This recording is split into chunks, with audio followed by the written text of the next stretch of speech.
Hello and welcome friends. कैसे हैं आप लोग? उम्मीद है आप सब ठीक होंगे। मैं भी ठीक हूँ। मैं हूँ आपका दोस्त और होस्ट समीर।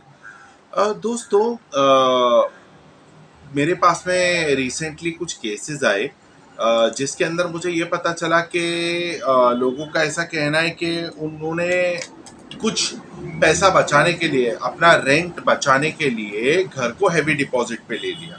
अब हैवी डिपॉजिट पे अगर आप घर ले रहे हो या आप अपना रेंट बचाने हैवी डिपॉजिट पे घर लेना चाहते हो तो इस वीडियो को पूरा देखो ताकि आपको बहुत बहुत इंपॉर्टेंट जानकारी मिले। तो हम शुरू करते हैं।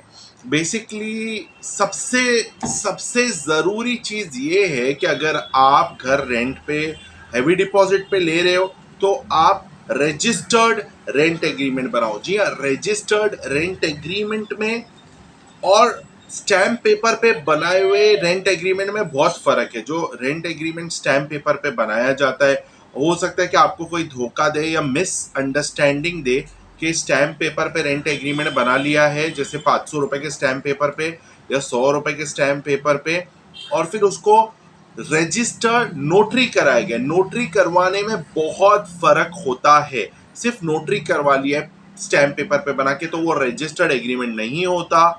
और रजिस्टर्ड एग्रीमेंट प्रॉपर जो है उसका निशानी ऐसा है कि जो एग्रीमेंट रजिस्टर्ड होता है ना, उसमें स्टैम्प पेपर का इस्तेमाल नहीं होता। उसके अंदर चालान का इस्तेमाल होता है।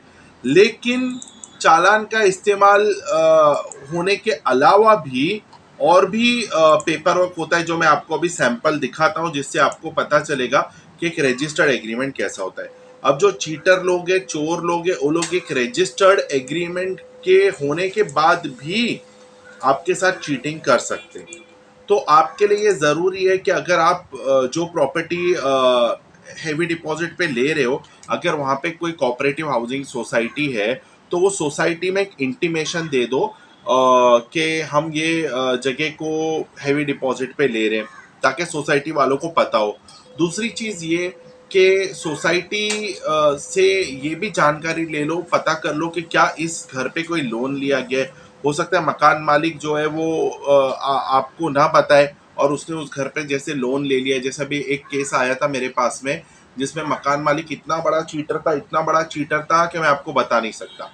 वो मकान मालिक ने जो है खुद के फ्लैट पे बहुत सारा लोन ले लिया।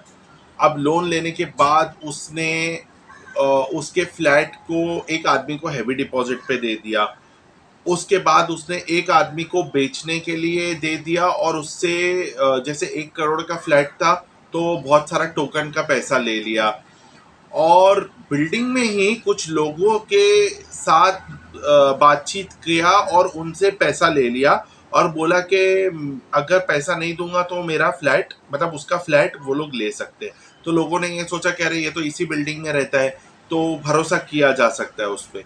तो उसने 4-5, मतलब 1 करोड़ के फ्लैट का, अब देखो कितना पैसा जमा किया। उसने बैंक से लोन ले लिया 80 लाख का, हैवी डिपॉजिट पे देके ले लिया 30 लाख, तो हो गया कितना, 1 करोड़ 10 लाख। फिर उसने किसी को बेचने के लिए कमिट करके उससे ले लिया 30 लैक्स, तो वो ले लिया 1 करोड़ 40 लाख। बिल्डिंग वालों से ले लिया 50 लाख का लोन, बिल्डिंग में भी 1-2 लोगों से, तो हो गया 1 करोड़ 90 लाख। मतलब 1 करोड़ के फ्लैट का उसने 1 करोड़ 90 लाख का कर दिया घोटाला। और फिर वो फ्लैट छोड़ के भाग गया। और उसने बहुत सारे दूसरे भी क्रेडिट कार्ड वगैरह वगैरह के लोन लिया था। तो फिर बाद में क्या हुआ, बैंक, फिर हैवी डिपॉजिट वाला और ये सब लोग लड़ाई करते रह गए कि अरे ये फ्लैट का पोजीशन किसके पास रहेगा। और एंड में जो है वो बैंक ही जीत गई। तो इसके लिए बहुत ज़रूरी है कि आप किसी भी प्रॉपर्टी में हाथ डालने से पहले अच्छे से देख लो। अब मैं आपको दिखाऊंगा कि रजिस्टर्ड एग्रीमेंट कैसा होता है। देखो, रजिस्टर्ड एग्रीमेंट का है ना, कुछ इस तरीके का चालान होता है और ये चालान पे बाद में ऐसा आएगा डिफेस्ड। ठीक है, तो ये कुछ इस तरीके का चालान है जिसपे डिफेस्ड आएगा। पैसा जो भरा गया उसका डिटेल भी आपको दिखेगा। और रजिस्ट्रेशन करने के समय ऐसा सब आधार कार्ड जो है वो ऑथेंटिकेट होके अंगूठे आएंगे लोगों के, फोटोज भी आएंगे। तो इस तरीके से होता है ये। तो बेसिकली इसको बोलते हैं रजिस्टर्ड एग्रीमेंट। अगर आप ये एग्रीमेंट रजिस्टर्ड करवाना चाहते हो, आप महाराष्ट्र में हो कहीं पे लोकेटेड, तो मैं आपकी मदद कर सकता हूँ ये एग्रीमेंट रजिस्टर करवाने में। अगर आप मुंबई में हैं, मुझसे मिलना चाहते तो आप मोस्ट वेलकम है। मेरा नंबर नीचे दिया हुआ है, आप मुझे कॉल कर सकते हैं, व्हाट्सअप कर सकते हैं, मुझसे मिलने आ सकते हैं, मुझसे हेल्प ले सकते हैं। अगर आपको ऐसा डाउट है कि इस प्रॉपर्टी में हैवी डिपॉजिट पे लिया जाए या नहीं। मुझे उम्मीद है आपको वीडियो अच्छा लगा होगा। Thanks for watching. और साथ में ये भी बोलना चाहूँगा जाते समय कि अगर आपको जैसे वेस्टर्न सबर्ब्स में हैवी डिपॉजिट में फ्लैट चाहिए तो भी आप मुझसे कांटेक्ट कर सकते हैं। Thanks for watching. चैनल को जरूर सब्सक्राइब कीजिए।